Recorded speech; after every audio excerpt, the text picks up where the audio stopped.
महाभारत महर्षि कृष्ण द्वैपायन वेदव्यास द्वारा रचित, जो हमें बताता है कि अपने जीवन में काम, क्रोध, मोह और लोभ या फिर बल के दुरुपयोग से बचना चाहिए। महाभारत हमें ये बताती है कि राजा का शासन कैसा होना चाहिए। महाभारत का युद्ध एक अव्यवस्था का परिणाम है। इस युद्ध में इतने अधर्म होते हुए भी कैसे ये अपने आप में धर्म युद्ध है। इसकी शुरुआत होती है शांतनु से। महाराजा शांतनु और गंगा से एक पुत्र थे भीष्म, जो राज्य के वास्तविक उत्तराधिकारी थे।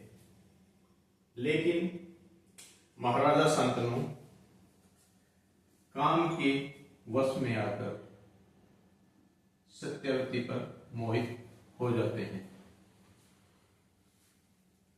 जिसके फलस्वरूप वो सब कुछ त्याग लेते हैं। जब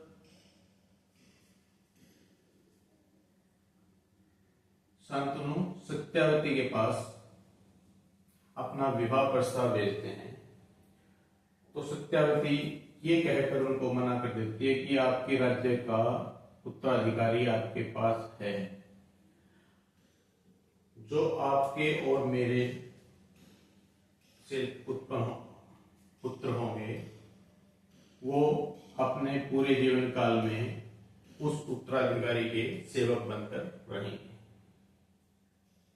लेकिन जैसे ही इस बात का पता भीष्म को चलता है, तो वो अपने पिताश्री की खुशी के लिए प्रतिज्ञा लेते हैं कि वो अपने पूरे जीवन काल में कभी विवाह नहीं करेंगे।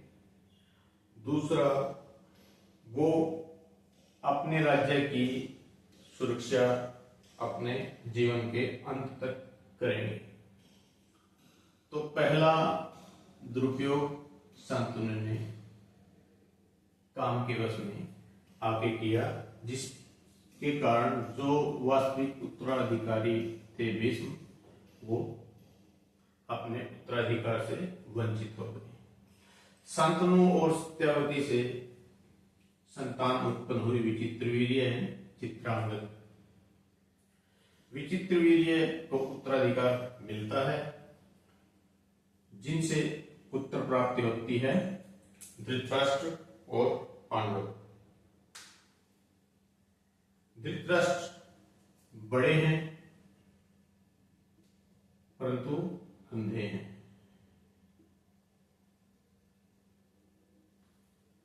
दूसरे पुत्र हैं पांडव, जो छोटे हैं लेकिन मानसिक और शारीरिक रूप से हष्ट-पुष्ट हैं।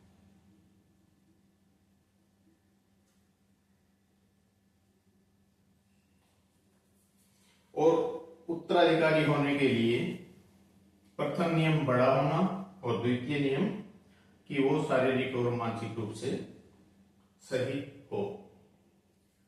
तो पहला नियम धृतराष्ट्र पूरा करते हैं, लेकिन दूसरा नहीं कर पाते, तो राज्य की जाने की संभावना पांडव के हाथों में बढ़ जाती है। दूसरा, भीष्म अपने बल का प्रयोग करके गांधार की राजकुमारी गांधारी को जीतकर बलपूर्वक धृतराष्ट्र से उनकी शादी करवा देते हैं। गांधार एक छोटा राष्ट्र होने के कारण व्यवस्था, तो उन्होंने इस शादी को स्वीकार कर लिया। लेकिन लंबे समय तक यहां कोई संतान की उत्पत्ति नहीं होती है।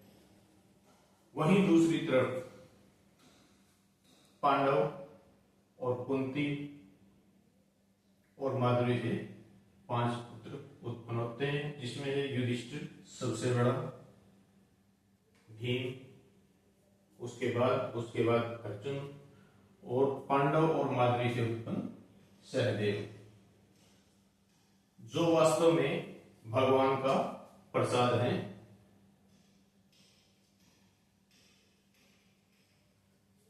तो अगली पीढ़ी में भी उत्तराधिकार की जंग शुरू हो जाती है। पांडव और कुंती से 3 पुत्र, युधिष्ठिर, भीम और अर्जुन। वहीं पांडव और माद्री से नकुल और सहदेव। एक स्वयंवर में अर्जुन द्रौपदी से को शादी करके लेके आता है, लेकिन गलती से कुंती के मुंह से निकले शब्दों के कारण आखिर में द्रौपदी को 5 की पत्नी बनके रहना पड़ता है।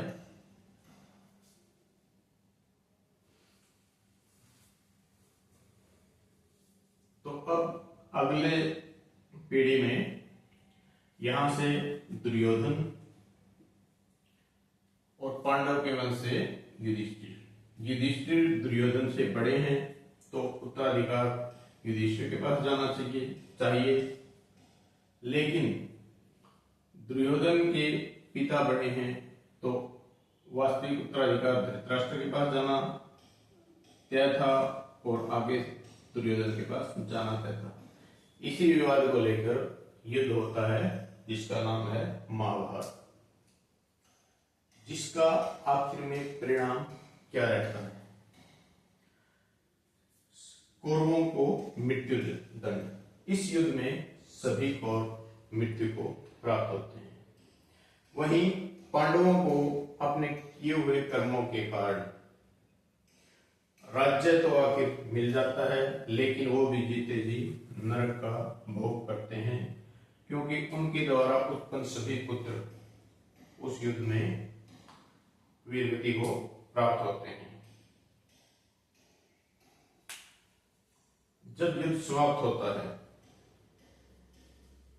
तब उनको एहसास होता है कि आखिर उन्होंने इस युद्ध में क्या हासिल किया।